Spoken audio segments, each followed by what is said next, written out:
Hello বন্ধুরা, আজকে আমরা করছি মাটন কারি। এর মধ্যে আমরা পেঁয়াজ, আদা, রসুন, হলুদ, লঙ্কা গুঁড়ো আর সর্ষের তেল দিয়ে ম্যারিনেট করে রেখেছি।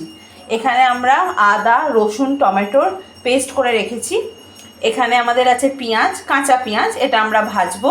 আর এখানে আমরা আলু ভেজে রেখেছি। দেখুন আমাদের তেলটা গরম হয়ে গেছে, এবার আমরা পেঁয়াজগুলো ছেড়ে দেবো।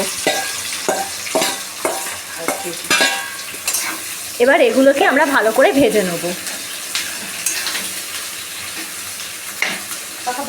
পেঁয়াজটা ভাজা হয়ে গেছে, এখন আমরা আদা, রসুন আর টমেটোর পেস্টটা দিলাম। আমরা কাঁচা লঙ্কাগুলো দিলাম। এবার আমরা পরিমাণ মতো হলুদ দিচ্ছি,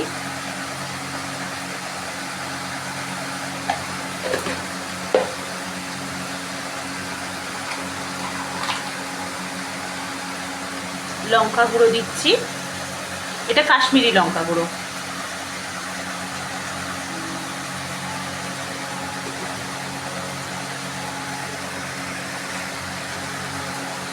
একটু স্বাদ মতো চিনি দিচ্ছি,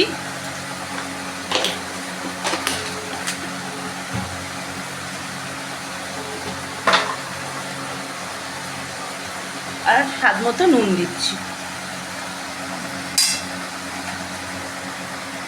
এবার আমরা একটু লাল মির্চ দিচ্ছি, এটা কিন্তু এবার কষানো হচ্ছে।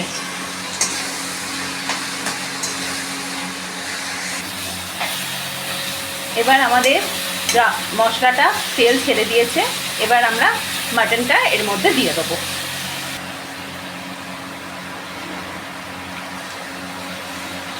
মাটনটা এর মধ্যে দেয়া হয়ে গেল, এবার আমরা এই মশলাটার সঙ্গে মটনটাকে কষাবো। মাটনটাকে আমরা ভালো করে খানিকক্ষণ ধরে কষাবো।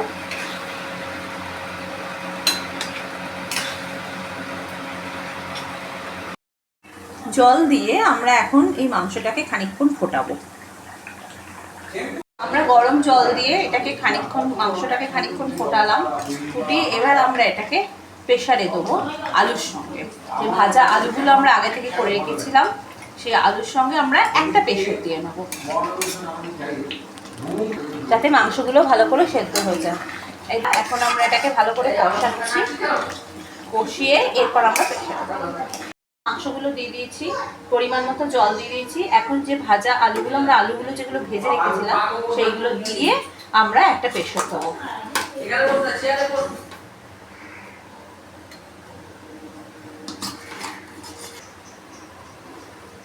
প্রেসারের মধ্যে আমরা আলুগুলো দিয়ে দিয়েছি, এবার আমরা প্রেসারটা বন্ধ করে একটা প্রেসার দেবো।